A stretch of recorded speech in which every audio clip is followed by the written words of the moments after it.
Hello, hello, and welcome back to our talks about things that we don't know. My name is Sim, And I'm Kevin. as always.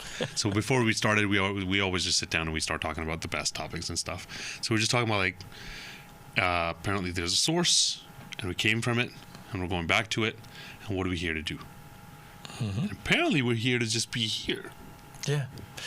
You know, I was sharing with you that when I came out of my near-death experience, I had read a poem because I couldn't make sense of it.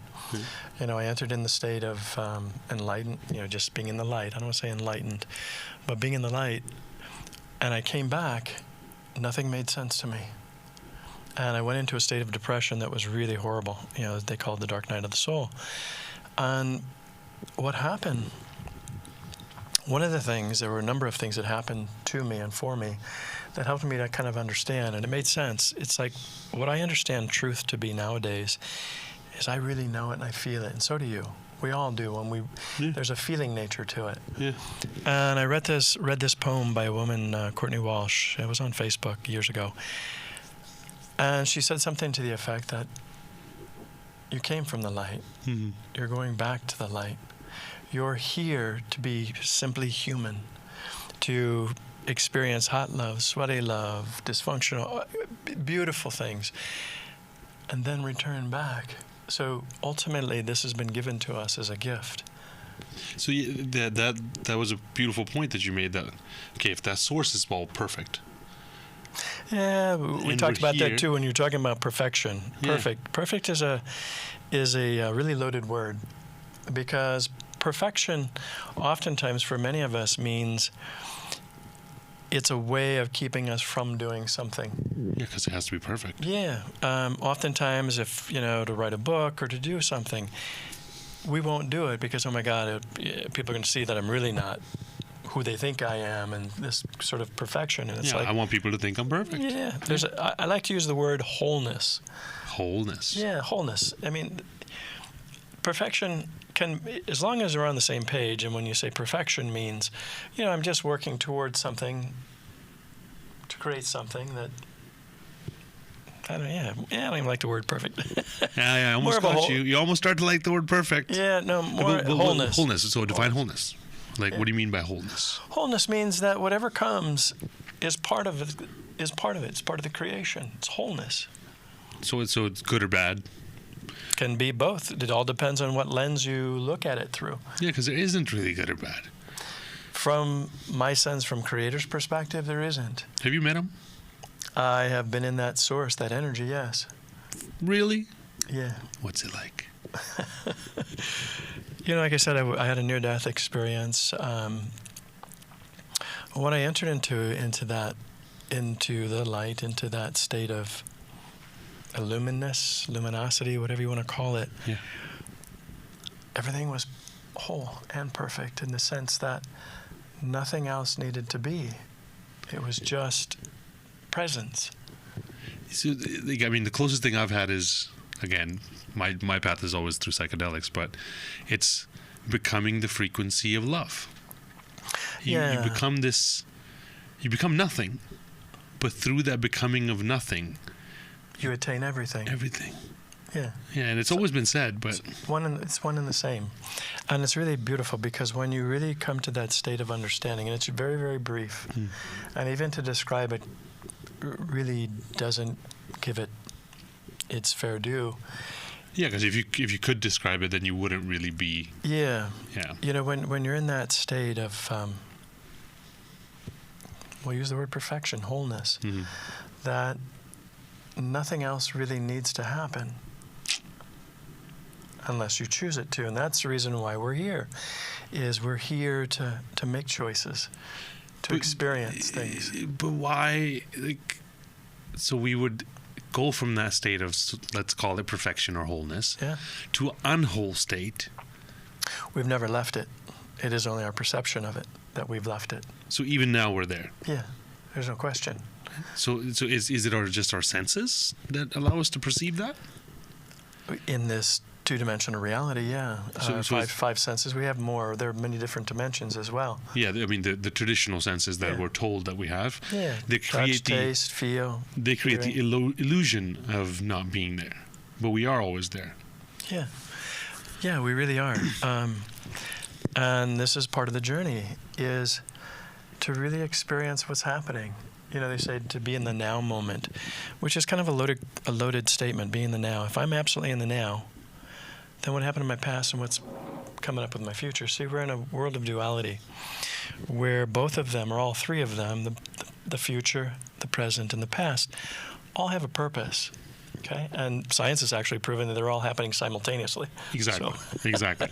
And the great concept that really resonated with me was the idea that, in a way, the present creates the past, and the present creates the future. Yeah, and the past can also keep recreating the future and the now. And I think we're going to talk about subconscious, and that's really where that comes in, is oftentimes when we're creating from our unconscious state. Yep. That which is beneath our conscious awareness. Yeah. And so can you describe that part about, like, your past keeps repeating because it's saved in your unconscious, and then you unconsciously repeat your past? Yeah, pretty much.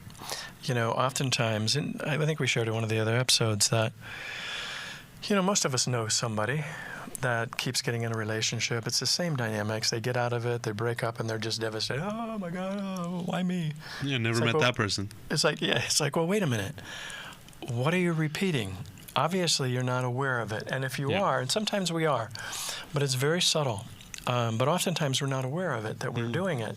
So it's in our unconscious. It's in that part of our beingness in our mind that's beneath what we're aware of, and it's playing itself out. And so is that subconscious completely us, or is there something else that is also part of the subconscious? Because if we're saying source or whatever terminology you want to use it, I don't care what you talk about. It's all source. It's all source. It's all source. It's not even us. No, well, it is us in expression. It is source in expression. Because we are source in expression. Yeah, absolutely. But we don't control it, right? Because our subconscious is controlling our actions. What can somebody do to then kind of cause the right feedback loop, to actually cause the right stuff to be? So to really become aware is the key. To just know. Is to bring that unconscious behavior patterns and so forth to a conscious state, an awareness, so to speak. So in other words, let's take that person that's in a relationship and keeps continuing it over and over and over again. Obviously, they're not really sure why it's happening. Right. Okay? So there are a couple of ways of doing it. One is self-inquiry, but more importantly, probably at that state, it's more important that they go to someone or, you know, a learned figure, a friend, and ask them, you know, what's going on? What do you see that I can't see? But in therapy, you can also find that out, you know, where it came from. And that really takes us into a whole other can of worms, you know, where it came from, childhood, could be past life stuff, a lot of different things. Yeah, I mean, I guess it makes sense that somebody who's seen their own subconscious can really help you see it. Yeah. Or at least aware of its existence. It's helpful to have someone who is objective, okay, that stands outside of what's going on. Yeah. Okay. Yeah. And by a moment of grace, it can happen, that it can become fully aware or completely removed. Not the norm, but can happen.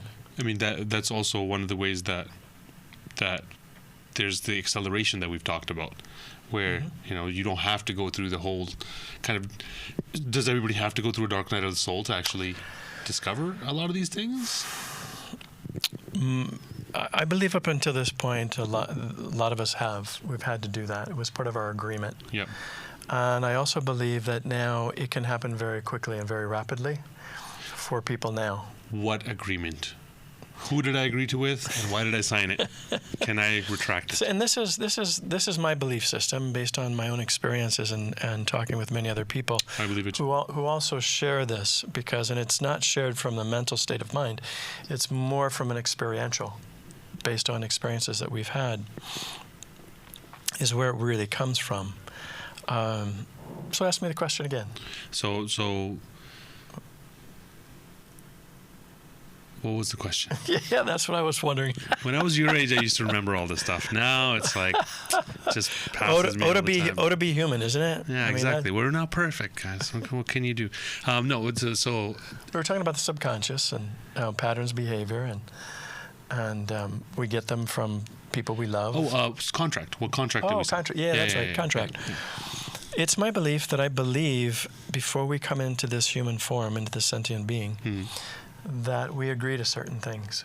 Okay. We sort of have a sense of who our parents will be, what experiences we'll have.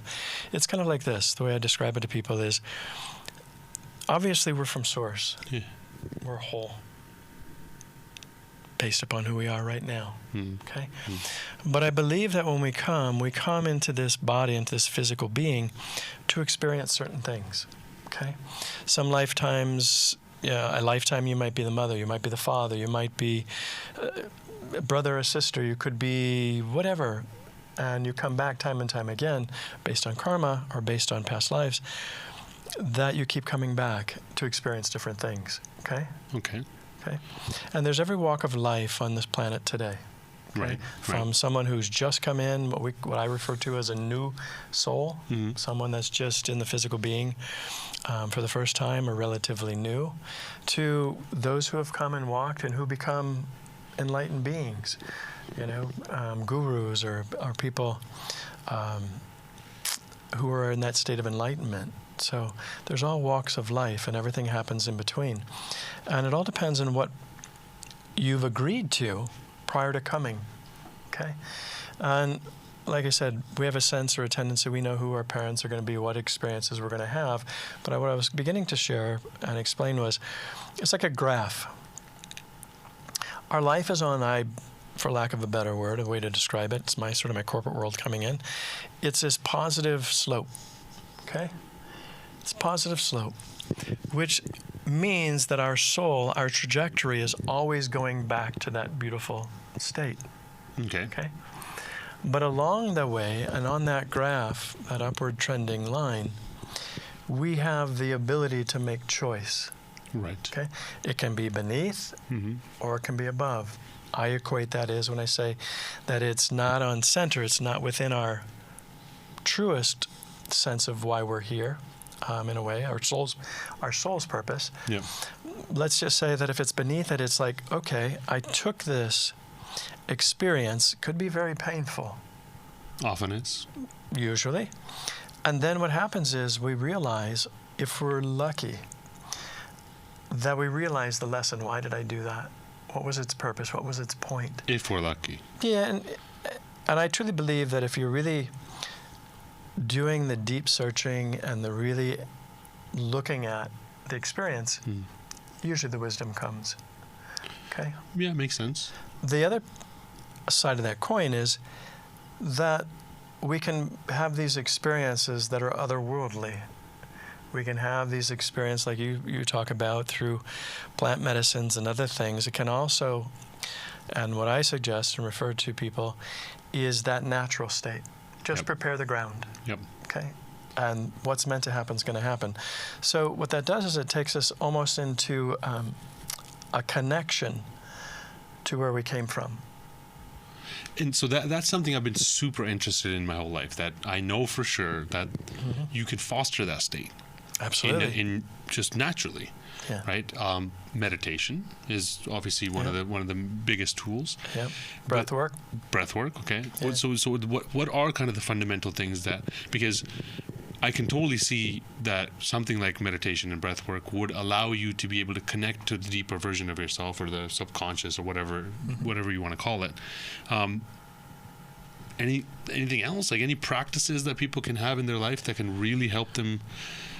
Yeah, entering into different groups. I mean, there's all sorts of things.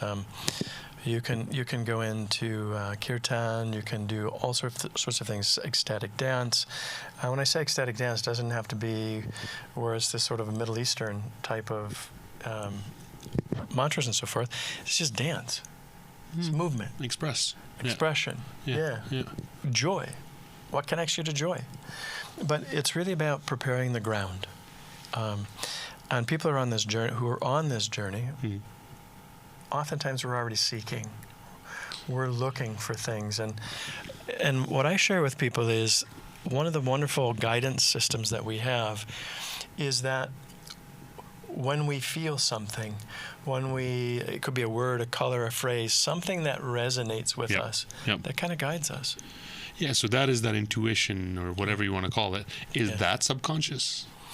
It's an internal knowing. I'm not sure that I would call it so much an unconscious. It could be, but I have a tendency to call it more of a soul's purpose, more of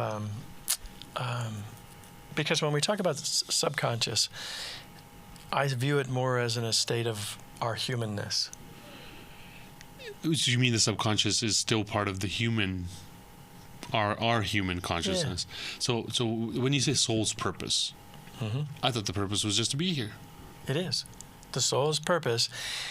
See, when we're living this life, it's always fun to watch when people are living their life and there's something missing. They don't feel fulfilled. Right. Okay. Yeah. And then there's also the other type of person that when they feel this deep sense of fulfillment, this deep sense of joy, and that there's something inside of them that's just saying, right on.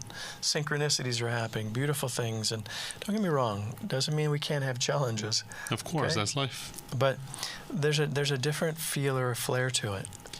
And having been in both of those states, it's like it is existing in two different universes. Yeah. One is in dissonance with who you are, and no matter how much you try to push it, it just does not feel right. And one is a natural state of flow that you just feel enlivened and feel fulfilled in a very deep way. Yeah. And to find that is, like, I've always seen it as it's a blessing. It's you're almost lucky. But is it that you find it because you're looking for it? It's not just luck, it's you actively attracting that state? Well, I can only share with my own perspective and my own experiences, and for me it was oftentimes very painful because I ignored it. And so when was that? Corporate life? That was really the beginning for me. When I was a very small child, I knew why we were here. You were a small child? Yeah. Wow. I knew it was about love. Okay. It's like, how do we love one another? How are we in the moment? All that kind of stuff. And I kind of let that go. But as I got older, where were we going? I just took off on a tangent there. Just knowing and like... Knowing. Well, being in that state of there's one where you're forcing yourself to be in a certain state, and then there's like the flow state where you are fully enlivened and enriched. Both have a purpose. Both is a beautiful journey. There comes a point, I've come to it in a couple of times in my own life, that even the pain and suffering, I realized how much love was there and how much it gave me the ability to see through the eyes of love that I would not have been given those challenges unless I knew that I could have handled them. And it allowed me to see love and that field from very many different perspectives, okay? Which connects itself to compassion, to kindness, and many other things, but that's a whole nother conversation. So you would say who you are today needed that to happen? Yeah. I would you believe change so. At this point, no, not knowing what I know now. Yeah. While I was in the midst of it, I pleaded, begged, borrowed, screamed, beat trees, Why? Well, that's the thing. If somebody told you have to go through that, you're like, no, thank you. Oh, I probably wouldn't have. No, thank you. I don't care what's on the other side. No, I wouldn't have. But I've had those moments now in the last few years. Yeah. Where I really see the beauty in each one of them. So when you were in that corporate life and not living to your purpose, you were below that graph line we talked about. Yeah. What changed? Oh, for me, I'm different than a lot of people. For me, it happens very viscerally. If I'm not paying attention, or if I'm really kind of not on my soul's journey, or I guess for lack of better. If you're not on that line. Yeah, sort of on that trajectory in a way. I really get hit over the head. I mean, in a big way. Like when I was in the corporate world, when I left and I had to leave, my pattern of behavior was self-destruction. I would Very common. self-destruct because, nope, this is not what you're supposed to be doing, yada, yada, yada. And it was very painful. And for me, I would always get these really big signs. Okay, this is the direction you're going in. Listen to me. And I'd hear it. Actually hear it. I would hear it, or it's an internal knowing. Yep. It's like I said earlier, it's this sense of truth. When you know truth, something happens inside of you. It resonates. You go, oh, wow. Yeah, that's right. Yeah. You don't know why. And so is that subconscious? The thing that kind of screams at you when things are happening. Well, for me, it was a bit screamy. Yeah. It was just like, what are you doing? And I was like, I scream at myself quite a bit. This is weird, you know. And then once I came to Bali, it was like, oh, hey. But that's where we're kind of cutting hairs, and I really it's a tough one when we talk about the subconscious and the soul's journey. Or the that's soul's the thing. path. There's two kind of because I believe those parts of those times when it's very painful is also our soul's journey. It is, but like so how come some people keep repeating it and some people escape it or move past it and learn from it? It was interesting when I did my master's program in Santa Monica. One of the things we called that was stackers. Okay. Sort of in a perspective that we keep getting the lesson over and over and over until we get it. Okay? Not because we're stupid, not because we're broken, but simply we aren't ready to see it. So even though life will throw those kind of curveballs and teach us and do its best to try to teach us, if we don't follow it, you keep making the same mistakes. If you don't do it in this life, you'll come back in another life and you'll keep making the same mistakes. What's the biggest motivator that motivates people? Pain. Mm-hmm. Yeah. To change. Yeah. Best impetus for progress in general. Because most people, when we're doing something and we're living life and everything is just kind of sort of even keeled, we stay there. Comfort is comfort is key. That's what I say. Yeah. But there comes a point, and there are some people, that's their journey in this lifetime. That's their soul's journey. That's it. Just to be comfortable, to live life in that way. Why wouldn't you sign up for that contract then? Because I already did, lifetimes ago. So you're like kind of... I believe I signed up this lifetime to really help Mother Earth and others to transcend this state. And when I say transcend, it doesn't mean leave it in a sense that it's terrible, it's horrible, but from a state of knowing that it's played its part. What do you mean? It's time for we as a human race, the planet Earth, the universal system, to elevate. And we call that an elevation or awareness. We call that awakening. There are many different words we use for that. Mm-hmm. But I believe the reason why I'm here, and a lot of others, first and foremost, to enjoy the ride. Of course. Always. And I think more importantly, equally important, is to elevate our sense of consciousness, our awareness that we are creation, that we create what we're creating. That we create the universe. That we create this dimension, this dimensionality, this world. We're part of the universe. We are the universe. But I believe we have come to a state in our humanness that we need to really come to the realization and the awareness that we are creating this, and that we need to remember that we are connected to it, whether we call it the four elements, Mother Earth, energy, all of this, that we're fully aware of all of this. I always found it was really kind of interesting. I'll just kind of jump on a tangent here. When we talk about karma, okay, and there are those religions and beliefs that we come back lifetime and after lifetime after lifetime. Okay, many lifetimes we didn't really know that. Right. But let's say, and what I believe right now is I do know that now. Yep. That what I create in this world is either going to come back at me or I'm going to have to see it in a different light. Okay? So in other words, if I'm someone that does a lot of evil and a lot of horrible things to people in a lifetime, I know I'm coming back to be the other side of that, the flip side of it. Okay? if I truly know that in my heart right now in this moment, Yep. what would I create? Not evil. Things that are not life-giving? No. Mm-hmm. I would create things that are more life-giving, more sustainable, more loving. Because once we get to that state, Yeah. what's beyond it? It's got to be profound. And that's why so many people are kind of waking up to that mission.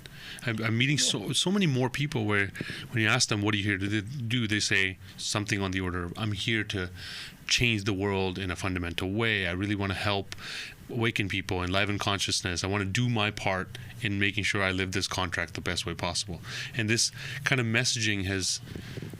I just thought it was, it's just a cool thing to do. It's like social media is making all of us kind of think like that, but it feels like it is an elevation in consciousness. I find that very interesting when you say that the social media has played a key role in this. It has, right? Because back at the time of Christ, or Jesus, I should say, Christ is the energy. At that time, it was said that it would be another 2,500 years before this would happen again. And the reason why one explanation is that we didn't reach this light, this sense of awareness, was because he's walking. How are you going to spread this word all over the world instantaneously? If only Jesus had Facebook. He would have hit the nail on the head, Jesus. Come on. It's like now we have the ability. Yep. Instantaneous. Yep. So energetically, when enough of us focus that energy in that perspective of love, making this a more beautiful existence. And when I say more beautiful, it doesn't mean that what we're experiencing is any less than beautiful. Right. Okay? But when we come to that awareness, we treat each other in a different way. It's like the karma thing. If I know I'm coming back, do I think I'm going to start doing a lot of bad, evil things to people?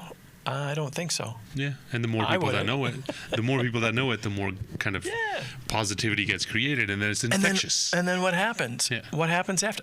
I don't know. Yeah. Because every time I thought I knew what my experience was going to bring or how beautiful or profound it was going to be, it was more than I could have even imagined or even thought of. Is one of the things I know. So when enough of us are awake to the effect that this is the gift, sitting right here talking to you. Yep. Bella sitting over there, recording us with her big smile. Thank you, Bella. I couldn't imagine in this moment being anywhere else in the world. Yeah, so in the end, we would all just enjoy it at that point? We would just come here, it would just be a nice little party, everything's good. Well, I think that once that happens, that when enough of us do that, or when we have come here enough, Yep. there comes a point we leave. We're done. Like you never come back here. No. That makes a lot of sense. There are so many other dimensions. If you talk about Hinduism, which is one of the oldest spiritual studies known to us, they talk about the 11 dimensions or the 11 levels and then beyond that. And I believe that not from the perspective of a structured religion. Mm-hmm.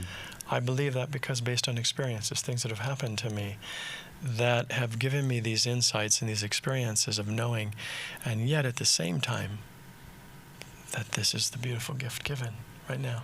Was like what experiences? What do you mean? When did you go to the other dimensions, Kevin? Oh, You don't even tell us you dimensional travel?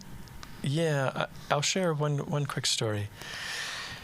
It's when I came out of the light, and when I came out, I went into a state of what they call a dark night of the soul. Yep. I was in deep pain and suffering, and I wanted to commit suicide every day. Every single day. It took everything I had to get out of bed. But a couple of things that happened, and remind me, because I'm going to take a little shortcut here, Okay. what I was originally going to tell you, that I began to realize it was a word, a phrase, a smile that had helped me to continue and to carry on. Mm-hmm. But when did I really begin to experience these other dimensions? I'll share one story. It was when I came out of my near death. I was in this state and I didn't know how to live in this world. It's like, take me. I want to go home. I'm done. This doesn't make any sense. It's too painful. And what it did was it sent me on a journey, which is what I call a soul retrieval. Okay. It's parts of us or aspects of us that we have either given away through our lifetimes, someone has taken it away, and we agreed to it. And when I was in that state, I knew that I had to go to France. I knew that I had to go to Europe, and particularly France. Okay. And there were a couple of things going on. One was my inner child, my little boy. I kept having these dreams. My little boy, it was me. I could see it. I was in train stations all around France, and he was screaming, come and get me. Come and get me. Find me. Yeah. It's like, what? And I realized at that time with my partner, she says, you have to go. You have to do this. Yeah. And it's like, okay. So long story short, I did. And I ended up going to Lourdes. And I was going there. It's in France. It's this beautiful cathedral where Bernadette had seen the apparitions of Mary. And when I was there, a number of things happened. This story could go on for 45 minutes, but I was there, and what had happened to me was I got really sick. The day that I arrived was 9/11. The code to get into my, what they call a boîte, a room, was 911, and I'm thinking, oh God, please give this to me with ease and grace. It's like, please. No. And I'm there, and I'm all of a sudden, I've got this pain in my body. It literally felt like I was dying. Okay. And, you know, it was just horrible. And I went to the clinic, the Red Cross actually, because I had very little money at the time. And I was just praying, oh my God, what do I do? I mean, I don't have much money. If I go to a hospital, how am I going to pay for this? And I heard that very clear voice, go to the Red Cross, find it. There's got to be one. It's like, oh, great, okay. So I did. I went that morning, and I sat outside because it was early and it was freezing cold. And I'm just shaking and just feeling really sick. And it's like, okay, if I'm going to go, this is a great place to go, you know? And shortly thereafter, this nurse comes and she says, oh, I'm sorry, but the doctor's not here today. Can't diagnose you. I said, yes, he'll be here. Please let me in. So we go in and I sit down.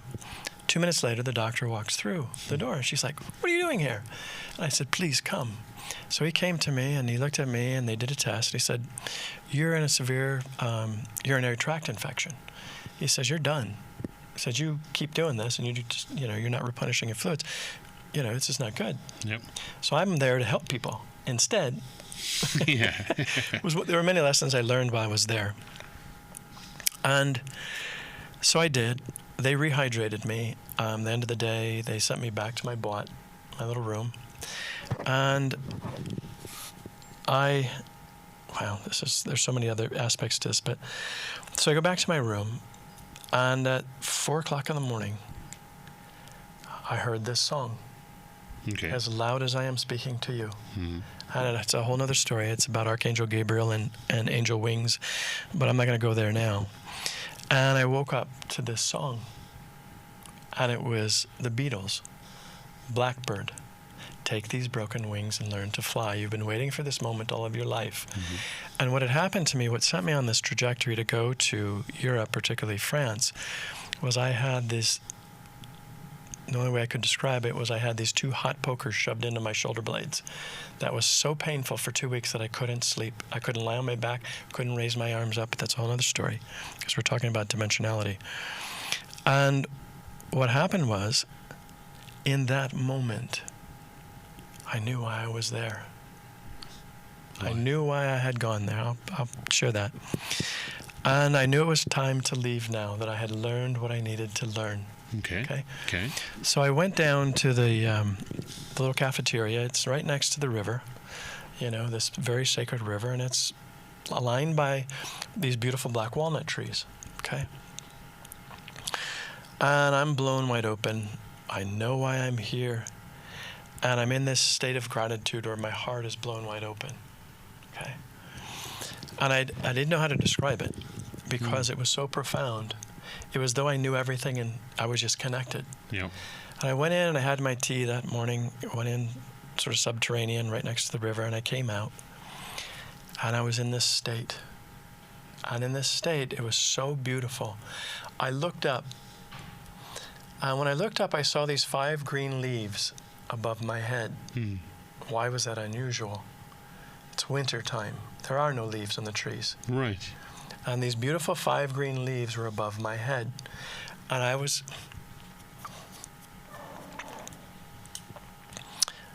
in this state. Later I found out it was what they call the 5th dimension. Okay, I'd been in the 4th, and this was the 5th, and I've been in a few others, but this was the first time. It was back in 2011. And how I learned about that after I left France and I went back to Sedona where I was, someone had sent me a couple of pages of emails. She's like, don't you know what numerology is? I said, yeah, I know numerology. I've been around a long time. So she sent it to me, and the 2 pages that she sent me described exactly what was going on. And it said in there that you had entered into the 5th dimension, that the light beings will no longer work with you in these profound ways, that you now have to see the subtleties. It's a whole long story. That was one of the things that happened that took me into the first time into this 5th dimension, and I've been in 6th and 7th, and there are particular things that happen to us. And I'll share one more story, and then I'll... Yeah. The other was about a year ago here in Bali. One of the things that's also happening is that our family is coming back. What I mean by family is our soul family. We've been in this place, Mother Earth, many times before. How do I know this? This is one of many of my experiences, and it'll be a part of my next book to help people understand, is I met a woman who came to the pyramids of Chi, where I do sound healing and such. The moment I met her, it's like, oh my God, I know this woman. And I've never met her. And the reason why I knew her was one of my most profound loves. Her name was Laura. And we experienced all sorts of past lives and things that had happened. And one of the things, I'm kind of jumping here a little bit, but what I realized when I was with her, I really wanted to know what she was like when she was a younger woman. And I didn't know how, because I loved her with all of my being in this lifetime. But there was always something playing out, and it could be that subconscious, the soul's journey, one and the same. I kept feeling the sense, God, I wanted to know her. I wanted to be in her field of energy as a young girl, because she was really profound for her age. Well, interestingly enough, I met this woman that came to the pyramids, looked exactly like what she would have looked like. And I was blown away. And it's like, oh my God, I got to meet this. I got to talk to her. So she came and we met, and she looked at me and she's like, oh my God, I know you. I said, yeah, I know you. And so we kind of blew it off, probably about a week or 2 later. Let's go get a coffee, get a tea, whatever. And we sat down and we started talking, sharing our stories and so forth. And she said she was going to Sedona, where my ex-partner was. And I said, you have to meet her, okay? I know that there's a reason. Yep. And so she and I, in this conversation, started talking and sharing our stories. And I began to share my story of when I was in France. I was just sharing. My little boy screaming, come and find me, come and find me. I'm here as part of a soul retrieval, bringing back a part of me. Yep.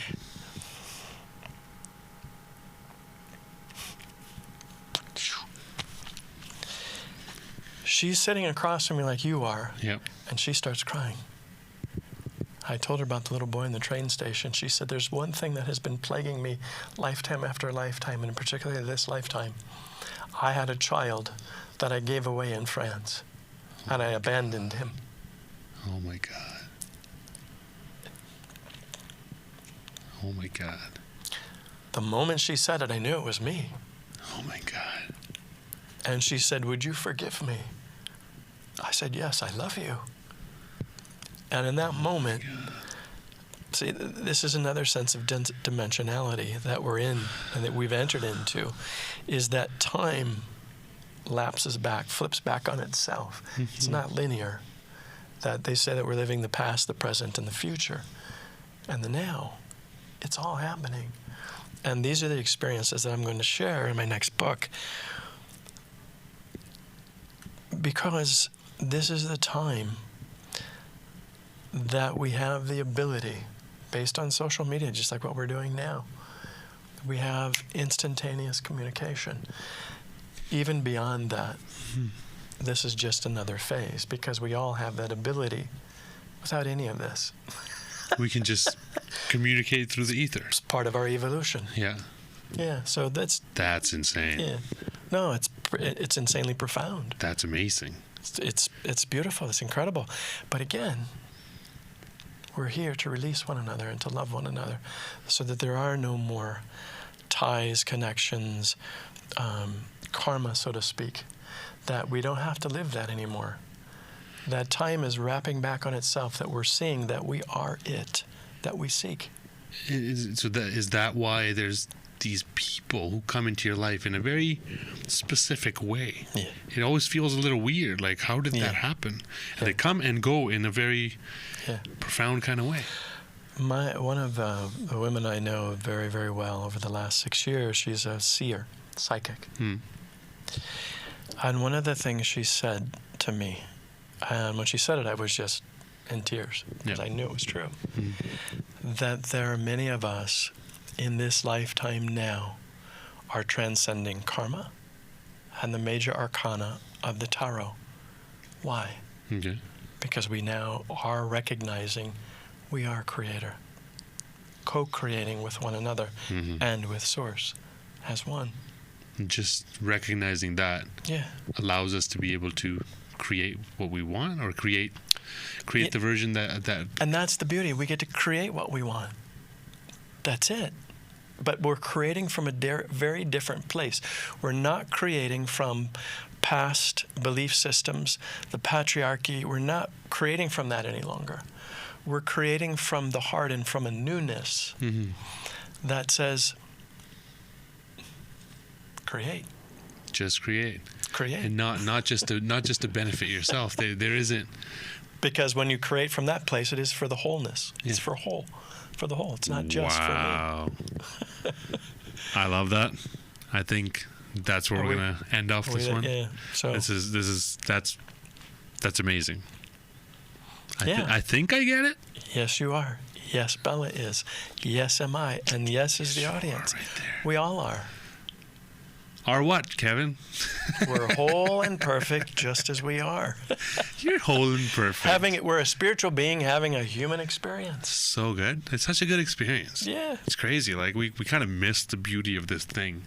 There's times when I wake up and I just come like, wow, what a game. Yeah. There's some days I wake up, I threw out my back the other day, I couldn't get up. It's like, oh man, come on. Yeah. Like, what a game. I'm still in a body. Yeah, exactly. Enjoying it and just having this beautiful life, and even just realizing that you are the creator, or creator, whatever you want to call it, is the whole point. You already are enough. Thank you. We are. That's what we're waking up to. We are. By shedding all of that stuff that we needed to get here. Amazing. Bella, did you know you are? Amazing. Amazing. You're enough. You're amazing. You're everything. Well, thank you so much for joining us for this time around. Okay. I feel like I need to go and digest that for the rest of my life, and then maybe some of it will make a lot of sense. Until next time, take care of yourself. You are amazing. You are everything. Thank you, Kevin, as always. Thank you very much. Much appreciated. Good morning, good evening, good night, wherever you are. Yeah, blessings. Take care.